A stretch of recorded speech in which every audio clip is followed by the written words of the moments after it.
Welcome back to another edition of the Disney Dish podcast with Jim Hill. It's me, Len Testa, and this is our show for the week of Schmurz Day, August 3rd, 2020. On the show today, news. I visit the studios in Magic Kingdom.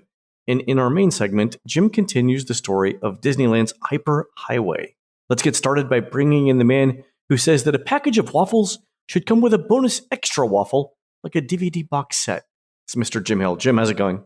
It's going well, though. Interesting you bring up waffles. I was watching Good Morning America today, and they had a waffle ad that I've seen porn that was less seductively shot. It was one of these things where it's like, golden brown waffle, coming out in just the right light. And it's just weird when you're a diabetic. Yeah. Oh, it was making very Homer-like noises. It wasn't. I know what you mean, though. I was in the Magic Kingdom yesterday, and before we started our testing for the day, I was with my sister Christina, and we were going through the Emporium, looking at all the new merchandise for sale and stuff. And I've been doing this thing where I'm like fasting for 18 hours and then eating for 6. And I was in the middle of my 18-hour fast, and I walked past this line of refrigerator magnets in the shape of Mickey waffles. And I was looking at that going, I know they're not real, but I would definitely try to eat one of these right now if I was just a little bit more hungry. They looked that realistic. Because I love a Mickey waffle. 2 extra sears to put butter and syrup on. How can you not like a Mickey waffle? It's not to love. Yep. Exactly. Yep. I will say, we'll talk about this on the show, but it's really difficult to fast when you're in the Magic Kingdom. It's virtually impossible. I couldn't do it, but we'll talk about it when we do the news. Mm-hmm. But first, folks, let's do a shout out to subscribers over at disneydish.bandcamp.com. Folks, thanks so much for your support. It is astonishing. This week, we've got walkarounds of Disney Springs and Hollywood Studios on tap for y'all, and even more next week. So let us also know what you'd like to hear while we're in the parks. Thanks to new subscribers Jay, that's just the letter J, Jenny V, and Emily H, and longtime subscribers Tonya LC, Corey C, and Elvin T. Jim, these folks are the ones who hire new ghosts for Disney's Haunted Mansions. They say it's a lot like Zoom meetings, but with Ouija boards, and everything's scheduled for midnight. Also, the ability to scare well in groups is something they're looking for in a resume. True story. Wow. Okay. Let's do the news. First bit of news that came out early this week is that Disney's delaying the reopening of some resorts. Did you see this? Yeah. So the Polynesian will now reopen on October 4th instead of August 12th. Also on August 12th, Art of Animation was supposed to open. That's been pushed back several months to November 1st. And the Beach Club and Boardwalk Inn, this is the cash side of those buildings, closed until further notice. They were rescheduled to open in, I think, third week of August and then October 1st.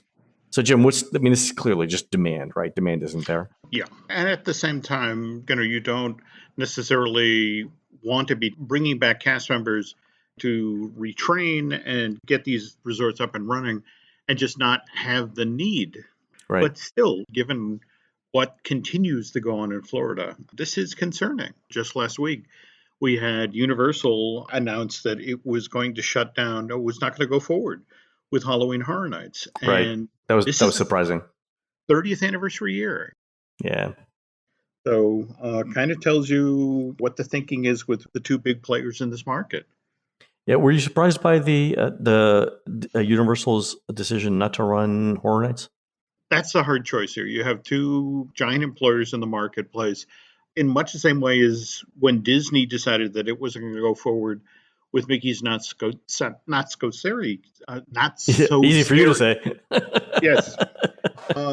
It's one of these situations where it's like, these are huge earners for both companies, for the theme park divisions. And the fact that they just stare down the barrel of, can we do this safely? Or more to the point, does it make operational sense? Where right now, supposedly, the only people who are going to the Florida theme parks are people from Florida. So they have been continuing to work and design, and our buddy BioReconstruct has flown over and shown that, the tents are in place, the sets have been built, and they blinked this late in the process. So that was the surprising part, that we got almost to the end of July, or we did get to the end of July before the announcement was right, because I think they were going to start on September 10th, which means that they were I guess, already in the hiring process for some of the scare actors, things like that. It also makes me not feel good about the chances for Very Merry Christmas Party in December. I think things like Candlelight Processional are straight out.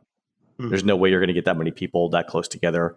You're not going to get groups of singers there. Even if you could get celebrities to travel to Florida in the middle of a pandemic, which are not. I don't think Candlelight Processional is going to happen. But I'm holding out hope that they're going to find a way to do some sort of modified Christmas party. We'll see. There's hoping. Also, Jim, I visited the studios on Monday. The interesting thing was while I was walking around, we could hear music playing in the Disney Junior Dance Party building in Animation Courtyard. So this was like Monday evening. And the strange thing was that there was anything going on there at all because the show's closed. And then we found out the next day on Tuesday that the show began running in a socially distant manner, runs every 30 minutes. But I thought that was an equity performer show. Is it not? That was my understanding. Let me poke at that one, because if they got a variance to bring performers back for that, why then wouldn't we see other equity performers coming back? Yeah, so I couldn't figure out whether they got some sort of exemption for that, or if it's something like what they did with the old Up Bird show at the Animal Kingdom, where they redid the show to not use equity performers. Yeah, interesting. Yeah, if you could find out. Has anybody from Touring Plans been in to actually watch the show yet? No, it was one of those things where it started Tuesday. We were there Monday. I'll be back again next Monday. So I might pop in over the weekend and see what happens. Okay, well, be sure to swing by the front and rent yourself a small child. Okay, that's exactly it. If there's a small child that I could just borrow for half an hour, I promise to bring them back. There you go. All right. Also, yesterday I visited the Magic Kingdom. Christine and I were testing whether a touring plan helps if you start touring at 11 a.m. So we all know that, like, if you get to the park at 9 a.m., there's nobody in line ahead of you because there's no one else in the park. But the question is what if you showed up at 11 o'clock? Would a touring plan make any difference in this era of super low crowds? So a couple of things. First, shout outs to John, to Angie, and to Kathleen. They're all listeners who stopped me in the park while I was walking around to say hi. It was great seeing all of y'all. So Christina had a touring plan, and we did the top 18 most popular attractions in the park. I did not have a touring plan, and the way that I was going was in order of popularity. So starting with Seven Dwarfs Mine Train, then going on to like Big Thunder. And the interesting thing was, because crowds are so low, having a touring plan or not really didn't make a whole lot of difference in terms of wait time. So Chrissy finished her plan about 10 minutes earlier than I finished mine.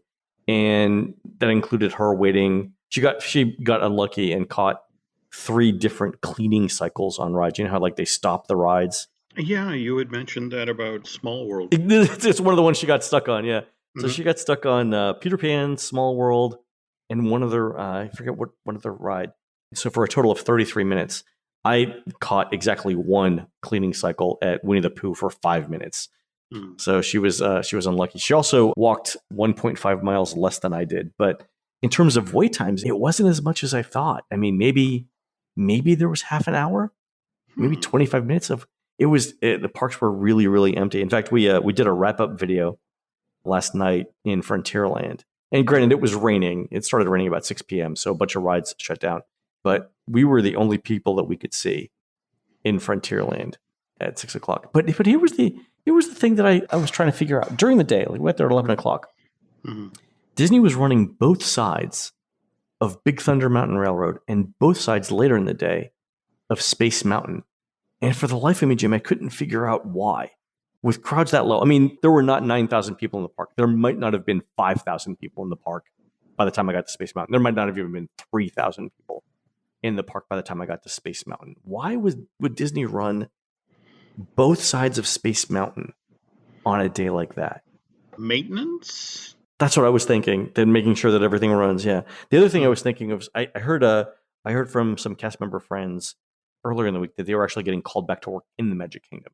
So I don't know if this was like, let's bring these people back and let's remind them of how things work by running rides at a higher capacity than we would otherwise normally do it because we need to get them retrained or make sure that they know how to run the rides and so on. So a random Wednesday in the Magic Kingdom with maybe, like I said, 5,000 people in the park, why would you run both sides of those attractions? I think we're talking maintenance at that point. But yeah. But anyway, what else did you discover during your tour? So a couple of things. I know the food isn't great. It's not very highly rated. But again, if you're fasting, everything looks good at Cosmic Rays, and everything looks good at Pecos Bills. It is my sister went in for some lunch, and I decided to accompany her.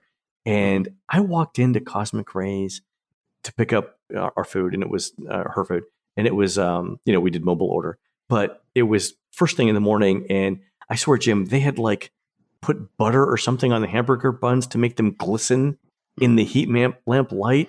It had a glow. The hamburgers had glows about them. The French fries smelled French fryer than they normally would. Everything looked good. And again, I hadn't eaten in 16 hours, so I was super hungry. But man, it's really hard to be on a diet in Walt Disney World.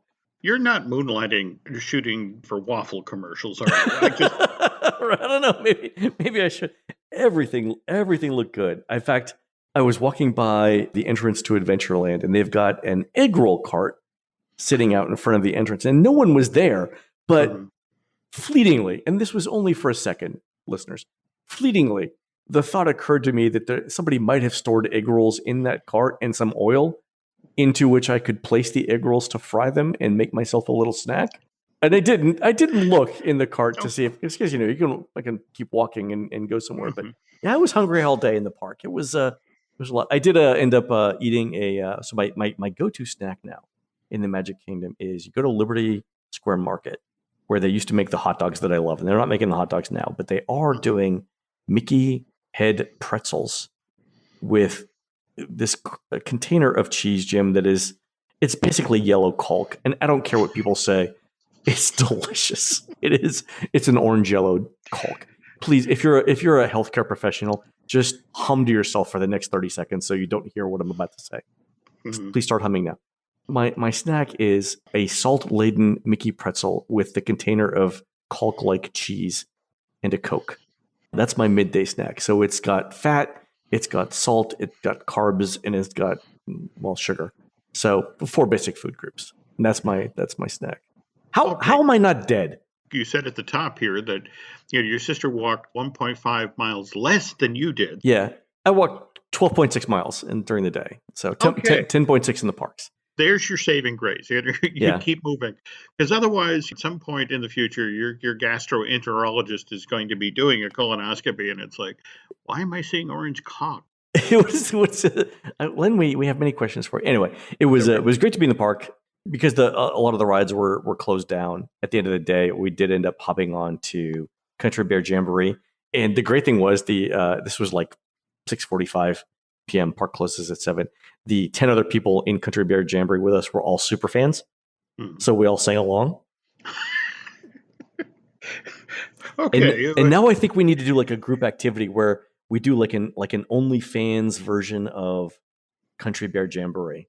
I have to say that one time that we loaded the boat on Jungle Cruise as one of my favorite memories in the parks. No, absolutely. That makes me think, yes, a Country Bear like that. On the other hand, I remember that initial moment. We genuinely frightened the Jungle Cruise captain because you're like, what do you want to do? You want to do what? But they caught on pretty quickly. I would love to do that again. Every time I go on Jungle Cruise, in fact, I thought about yesterday when I was riding Jungle Cruise. I was like, every experience after then has been less than that. That was just classic. Yeah. All right, Jim. Let's do some listener questions. This one from Candace, who says, hey, Len, I just finished listening to this week's Disney Dish. It's my favorite podcast. Thank you. Anyway, I'm just wondering if you've gotten a COVID test at all since you've been in the parks so much recently. I'm on the fence about my mid-August trip, but really want to go. My AP expires in September. I want to squeeze in one more trip. I'm super cautious, but I don't know if I'm being irresponsible traveling to Florida right now. Also, I see on the touring plans lineup, every day is a 1 in the foreseeable future, and that's hard to pass up. So, Jim, I actually did take a test on Tuesday, a COVID test, and it came back negative, so I did really well there. It's a really interesting process to take a test. I went for research purposes, I went to the Advent Health Urgent Care by Disney Springs. And there's a 2-hour wait to get the test. So from the time you sign up to the time you get the test. was 2 hours. So I went to Disney Springs and basically hung out for a couple of hours. But it's really difficult to get a test if you don't have any symptoms and you don't know that you've specifically been exposed to someone with the virus. So they asked me 3 times, like in 3 different conversations, tell me again why you want to take a test. And so I said, I work in theme parks and I feel like I spent a lot of time in them recently and I just want to be sure. Anyway, I think the reason why they said it too was if you don't have any symptoms and you don't think you've been exposed, insurance doesn't pay for it. It's a $125 test. I'm absolutely fine with spending the $125 to know. So it took about 2 hours to get the results back. Negative on the antibodies too, which is really interesting. But also the urgent care was really super friendly. If I had actually had a problem that I needed solved and I was on Disney property, I would totally go to the urgent care. Up here in New Hampshire, I think Nancy and I got COVID tests in June. This is when New Hampshire really needed the numbers because evidently funding from the feds keyed off of you have to have had a certain number of tests. So we actually got calls at the house to the effect of, hey, you want to come take a COVID test? Please, God, come and get a COVID test. Look, we're just sending somebody by. Look, they're at the front door. Just walk outside. So let's talk about the swabbing procedure for a second. It feels like they're probing for brains. Not. It's for our listeners who haven't done it yet. It's a giant Q-tip that they stick up your nose to get nasal samples because it's an airborne disease. But there's stick something in your nose. And then there's stick something way far up your nose. I feel like they touched brain, which perhaps explains in my case. They were in there about 4 to 5 minutes. It's like I can't find it. like I'm going another 4 feet, Bob. You want to talk about how time passes slowly when you're doing unpleasant things? Yeah, that was an eternity there. And it was the other funny thing was like the next day I was like, why is my nose running, but only on one side? And then the slight rotation. Yeah, it's like it started to tickle. Oh my god! It was an experience. Anyway, so I'm glad to hear we're both negative. That's good. Mm-hmm. Yep. But like I said, the urgent care by Disney Springs, fabulous people, super easy to get into and out of too. And like I said, if you're waiting around for a test, just go to Disney Springs. All right, here's a letter from Mark B. He says, "Howdy, Jim and Len. On our recent podcast, I heard Len mention in passing a great interaction on opening day at Star Wars Land. Reminded me of mine. I was waiting in a picture line across from the Millennium Falcon, and 2 stormtroopers came up to me demanding to see my papers. I show them my land guide map, and they are unimpressed. So then I pull out my annual pass. That mollifies them, and they leave saying they'll keep an eye on me. And as this is going on, I was actually saying to myself, if I was with friends, as soon as they asked me for my papers, I was going to take off running. If only I wasn't by myself because I didn't want to lose my place in line. Cheers and keep up the great stories, but do show Tiki Room some love, will you?" So that's funny. So if they ask you for your papers, start running. I think that's a hysterical idea, Mark. And we should definitely not do it because you shouldn't run in the land. It's not a good idea. But that's exactly what I would think too. Like what if you started running? What would happen? Would they chase you? Let's not find out. All right. This one from someone who calls themselves the Gravity Well Theater. So how do these murder hornets work anyway? Do you send them a list of names or what? Please don't read this on the air. Ha ha. Seriously. The question is, when riding Smuggler's Run, if you have just 2 people in the cockpit, do the weapons fire at the TIE fighters, or do you collect any containers of coaxium? And so I did actually ride Smuggler's Run with my sister on Monday. Just the 2 of us. We're both pilots.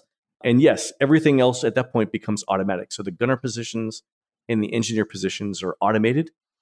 Weapons still fire, and you still get to collect containers of coaxium. I think I've only collected 1. So everything else on the ride is basically automated if it's just you 2. Okay. Which is really good to know because the way that they're doing Millennium Falcon Smuggler's Run now is 1 group per ride vehicle. So if you're a party of 1, you get the entire thing to yourself. Has anybody yet ridden Smuggler's Run and persuaded everybody to basically sit on their hands and see what happens? Does it auto default to a set routine or what? So our friends over at Podcast The Ride, I believe, tried to not sit on their hands, but intentionally tried to get the lowest score possible. Mm-hmm. And you can get a score of 0 apparently on it.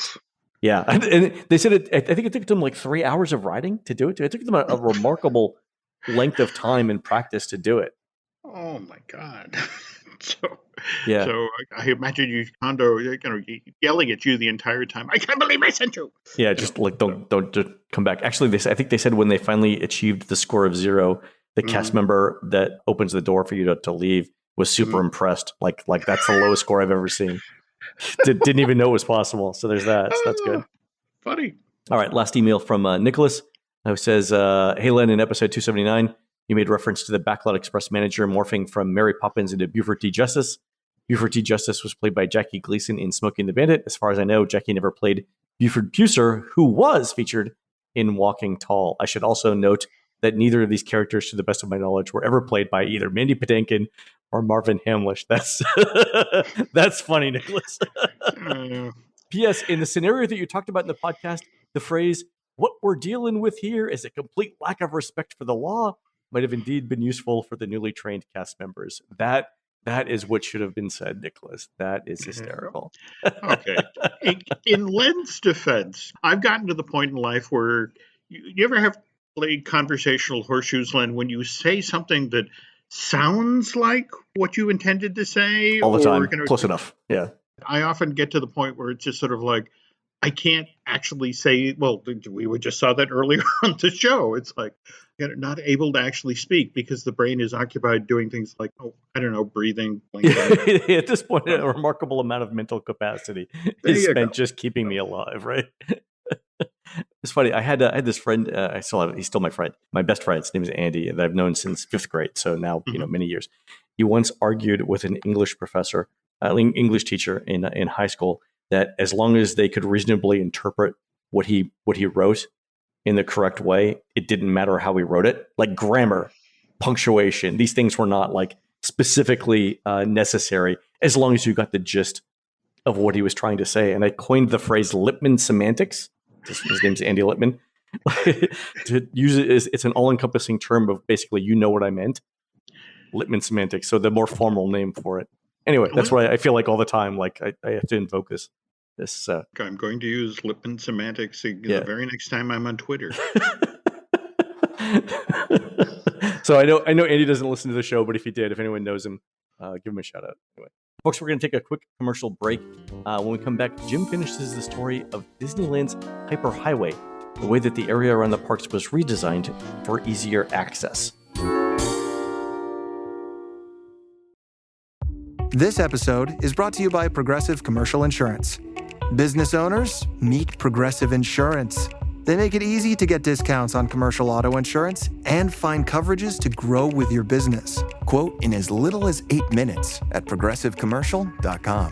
Progressive Casualty Insurance Company. Coverage provided and serviced by affiliated and third-party insurers. Discounts and coverage selections not available in all states or situations. All right, Jim, we've done 2 previous shows on the Disneyland's Hyperhighway. You're going to bring it home, as the kids say, finishing it up. Okay, and where did we leave off last time? So we previously talked about the east side of the Disneyland Esplanade, which again is where the Hyperhighway, where the buses and trams from the offsite hotels are located. We also talked about the Mickey and Friends and the Pixar Pals parking structure, which is where the day guests drive in. So now we're going to talk about the downtown Disney district itself. A 20-acre area contains 300,000 square feet of restaurant, shops, and retail. And now, when you're in the downtown Disney district in Anaheim, you're kind of revisiting the Magic Kingdom in Florida in that you're basically on the second floor because you're standing on top of the underground parking structure for Disney Grand California Resort and Spa. And to further complicate this, that 751-room, 6-story hotel, a lot of it is actually built on top of retail, restaurants, and shops that are on the south side of the downtown Disney district. And to further confuse the issue, if we go to the south side of the Grand Californian, this hotel has to fit in seamlessly with the Golden State section of California Adventure Park, which got renamed as the Grizzly Peak Recreation Area. So this part of the project is really a puzzle within a puzzle within a puzzle. And then to further complicate this, when the Disneyland Park got turned into the Disneyland Resort. The Imagineers' ultimate goal here was that the Disneyland Esplanade, the Downtown Disney District, the Grand California Resort and Spa, even the Disney California Adventure Theme Park, they all had to look like they had always been part of the Anaheim Garden District. Okay. So pause for 1 second on that, because yesterday when I actually had to go through the entire standby line for Seven Dwarfs Mine Train. And one of the things that I marveled about when I was in that line is how all of that queue that you go through, like the rock work and the trees and the mine itself, it all looks like it's been there 100 years. And it hasn't. And you and I joke all the time, or we talk all the time about how does a ride like Seven Dwarfs Mine Train take $250 million to build, or whatever it is. And that's where some of that money goes that you don't see other parks spend, right? Universal, and I love Universal, but unless it's Harry Potter, they're really not spending the extra money, or they haven't historically spent that kind of money to do that kind of theming on all of their other rides. But Disney does. Yeah, but I wanted to ask you about, in regard to the Seven Dwarfs Mine Train queue. I mean, think about how many hands-on interactive elements they had deliberately built into that queue so that people could be playing. How are they handling that now? It's all roped off, so the queue goes all the way around it. Oof. Imagine a row of people, like a back and forth row. There's the 5-foot area around those little gem play areas isn't used. The only one where you actually get really close enough to touch anything is, when you go inside the vault, you make a right, and the first thing you encounter is the wheels that you can spin that used to show. Yes.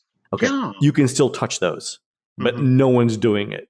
Remember, being in there with a full queue and just watching all the characters projected on the ceiling like that. It's just sort of like, you gotta feel for who's ever working in Imagineering now, who's working on attractions that are coming down the line. We've talked previously about Disney and its envelope of protection, but that's always been a term they used inside of the ride themselves. The notion that we don't want guests reaching out of vehicles and touching things, but the notion that now we have to extend the idea of the envelope protection to the queue. It's like, eesh. So yeah. Well, all right. Anyway, getting back to the Downtown Disney District. So again, lush green space. So that means you need full-size trees.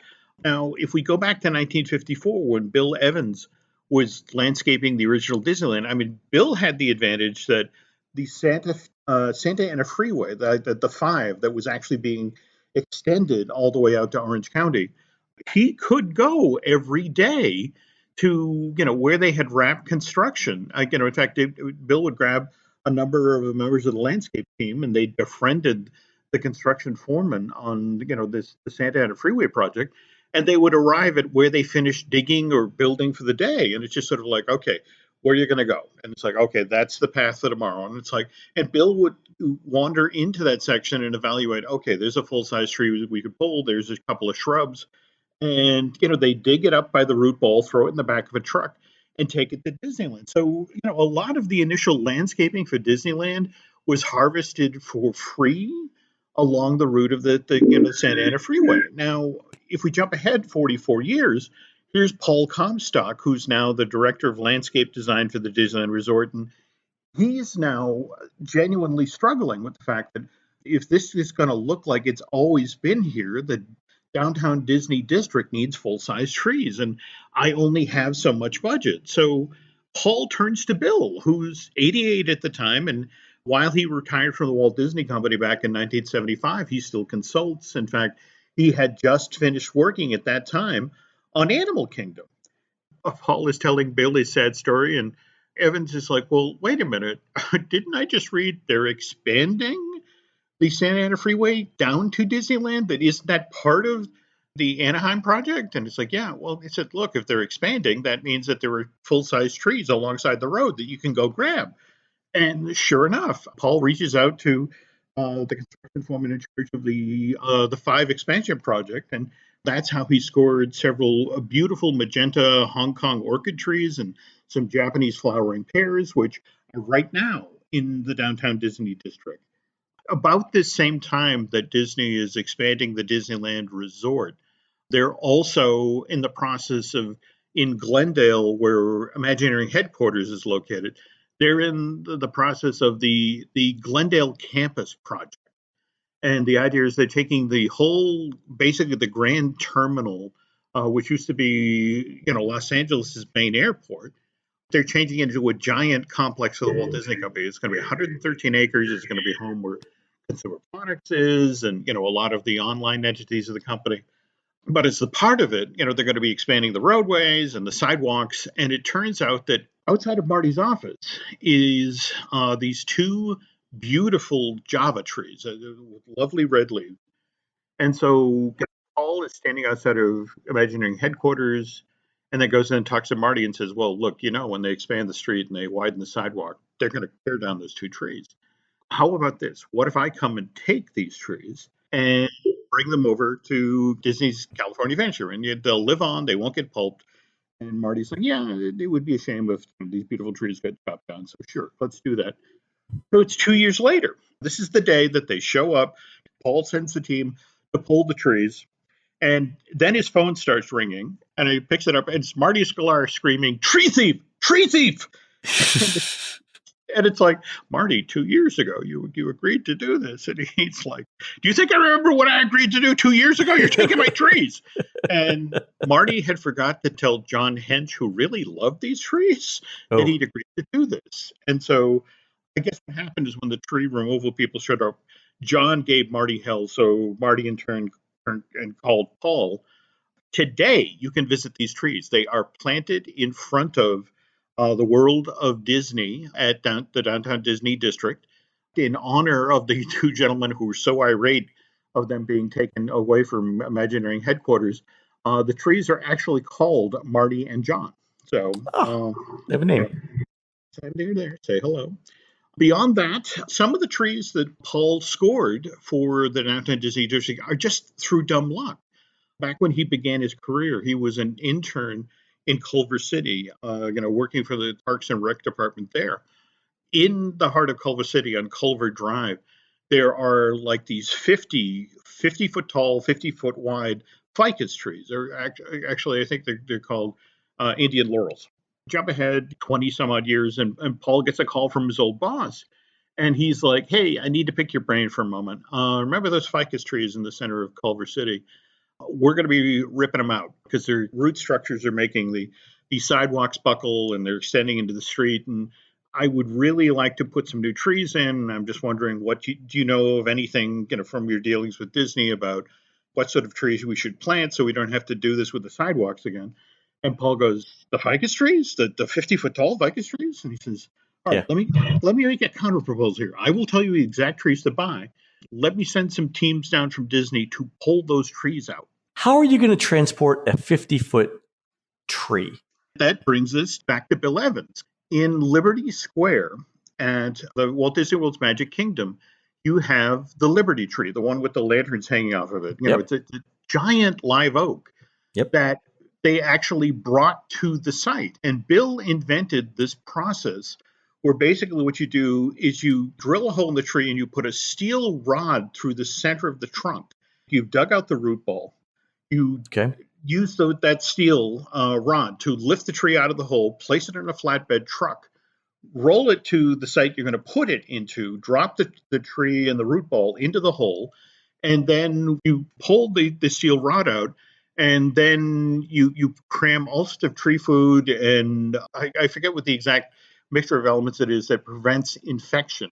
But you fill the hole with that, and it had proven so successful. I mean, the Liberty tree has been standing there since 1971 and is healthy as hell. So what they did was they repeated the same process. They went down to Culver City. Now, mind you, they had to do really severe tree surgery on the roots because they had to sculpt a ball that they could then haul in the back of a truck. And not every tree survived this. In fact, I want to say of the 50 trees they tried it on, 29 survived.